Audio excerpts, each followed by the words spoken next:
Bienvenue dans cette vidéo de méthode à destination des élèves de première, toutes sections confondues. Aujourd'hui, dans le chapitre sur les suites numériques, nous allons voir comment calculer les termes d'une suite à partir de la forme explicite. Alors, pour ça, je vais utiliser 4 exemples. La suite UN définie sur l'ensemble des entiers naturels, telle que UN est égal à n au carré plus 3n moins 4. La suite VN, définie pour tout n supérieur ou égal à 2, telle que Vn égale 17 plus 3 facteur de n moins 2. Ensuite, la suite Wn définie elle aussi sur l'ensemble des entiers naturels, tels que Wn égale 2048 multiplié par 1 demi, exposant n. Et enfin, la suite Z définie pour tout n supérieur ou égal à 17, tel que Zn égale moins 10 plus 7 multiplié par 0,3 exposant n moins 17. Vous remarquez que la manière dont j'ai écrit mes suites, ça ressemble à des fonctions, parce que la forme explicite est aussi appelée forme fonctionnelle. Donc ici, nous n'avons pas une variable qui est x, nous avons une variable qui est n. Pourquoi est-ce qu'on utilise n? Parce que c'est une variable discrète. Cela veut dire que ça ne peut être qu'un entier. Et ici, c'est un entier naturel, c'est-à-dire positif, et il se trouve que pour certains cas, il y a une valeur minimale qui est donnée. Alors, commençons avec la suite U, définie par le polynôme que vous avez ici. Je vais vous demander de calculer les 4 premiers termes. Vous pouvez mettre en pause et essayer de le faire. Ensuite, je vous montre comment je fais. Nous avons ici une suite qui est définie sur l'ensemble des entiers naturels, ce qui veut donc dire que le premier terme est de rang 0. Donc pour ça, je prends mon polynôme, n au carré plus 3n moins 4, et je remplace n par la valeur du rang. Ici, le rang, c'est 0, donc je remplace n par 0. J'obtiens 0 au carré, plus 3 fois 0, moins 4. Bon, 0 au carré, ça fait 0, 3 fois 0, ça fait 0. J'obtiens donc moins 4. Pour celle d'après, U1, j'ai 1 au carré, plus 3 fois 1, moins 4. J'ai remplacé, là encore, le n par la valeur en indice, c'est-à-dire 1. J'ai 1 au carré, ce qui fait 1, 3 fois 1, ce qui fait 3, moins 4. 1 plus 3, ça fait 4, moins 4. J'obtiens donc 0 pour ce deuxième terme. U2, pareil, nous remplaçons la variable n par le rang, qui est mis en indice. Ici, c'est 2. Donc j'obtiens 2 au carré plus 3 fois 2, moins 4, ce qui fait 4 plus 6 moins 4, ce qui nous donne 6.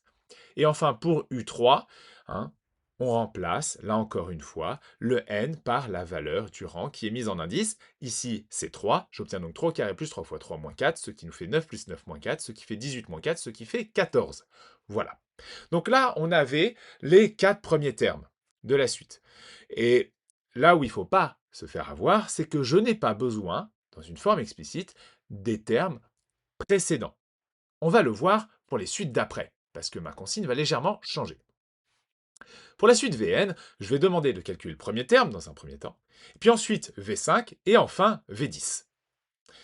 Alors, le premier terme. Pourquoi est-ce que c'est important le premier terme? Parce que j'ai bien mis ici que n était supérieur ou égal à 2, ce qui veut donc dire que mon premier terme est de rang 2, c'est donc V2. Je remplace n par 2, donc le n-2 devient 2-2, ce qui fait 17 plus 3 fois 2 moins 2. 2 moins 2, ça fait 0. 3 fois 0, ça fait 0. V2 vaut donc 17.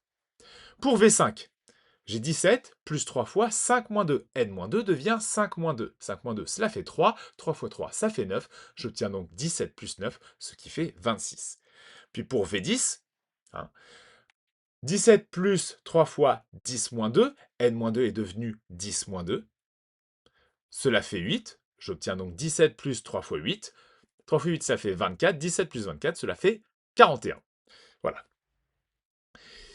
Alors, pour la suite Wn, je vais vous demander de calculer le premier terme, puis W2, et enfin W7. Alors, nous avons ici une suite qui est définie sur l'ensemble des entiers naturels. C'est marqué avec ce petit n là. Donc ça veut dire que mon premier terme est de rang 0. Je calcule donc W0. 2048 multiplié par 1 demi, le tout exposant 0, n'importe quel nombre exposant 0, sauf 0, cela donne 1, j'obtiens donc 2048 fois 1, ce qui veut donc dire que W0 veut 2048. Pour W2, je fais 2048 multiplié par 1 demi, exposant n, comme n, qui est l'indice, vaut 2, eh bien, j'obtiens 1 demi exposant 2. 1 demi au carré, c'est 1 demi fois 1 demi, ce qui fait donc 1 quart. 2048 multiplié par 1 quart, cela fait 512. Et enfin, pour W7. W7, j'obtiens 2048 multiplié par 1 demi exposant 7. Alors, 1 demi exposant 7, petite parenthèse hein, sur les puissances de fraction, mon exposant s'applique à la fois sur le numérateur et le dénominateur. 1 exposant 7, cela fait 1. Par contre, 2 exposant 7, cela fait 128. J'ai donc 2048 multiplié par 1 sur 128. Ce qui nous donne en fait 2048 divisé par 128, ce qui fait 16. Voilà, on a trouvé les 3 termes qui étaient demandés pour cette question. On termine avec la suite z avec n qui est supérieur ou égal à 17. Là, je demande de calculer, encore une fois, les 4 premiers termes. Alors, comment est-ce que je vais faire ça? Eh bien, déjà, je vais me concentrer sur quel est le premier terme. Le premier terme, c'est écrit ici. Il est de rang 17, c'est donc z17. J'obtiens moins 10 plus 7 fois 0,3 exposant 17 moins 17, ce qui fait moins 10 plus 7 fois 0,3 exposant 0, ce qui fait moins 10 plus 7 fois 1, ce qui fait moins 10 plus 7, ce qui fait moins 3. Le terme d'après, c'est z18. J'ai donc moins 10 plus 7 fois 0,3 exposant 18 moins 17. 18 moins 17, cela fait 1. J'obtiens donc ici moins 10 plus 7 fois 0,3. 7 fois 0,3, ça fait 2,1. Moins 10 plus 2,1, on fait bien attention, cela fait moins 7,9.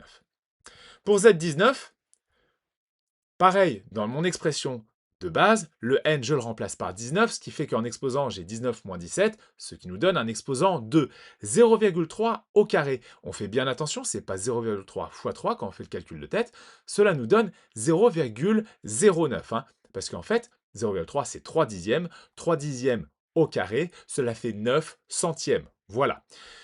7 fois 9 centièmes, cela fait 63 centièmes, ce qui fait 0,63. Moins 10 plus 0,63, on obtient moins 9,37.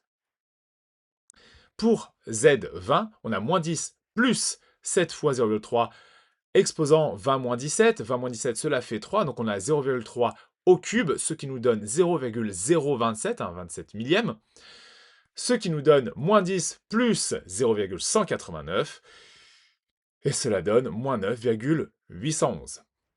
Maintenant, la petite question en plus, hein, que je ne demande pas en première, mais on essaye de penser à la classe de terminale, cette suite Z, elle a l'air de se diriger vers quel nombre?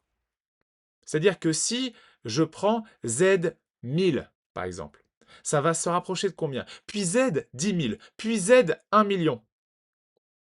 De plus en plus, on va se rapprocher de quel nombre? Voilà, c'est ma question. J'attends votre réponse en commentaire.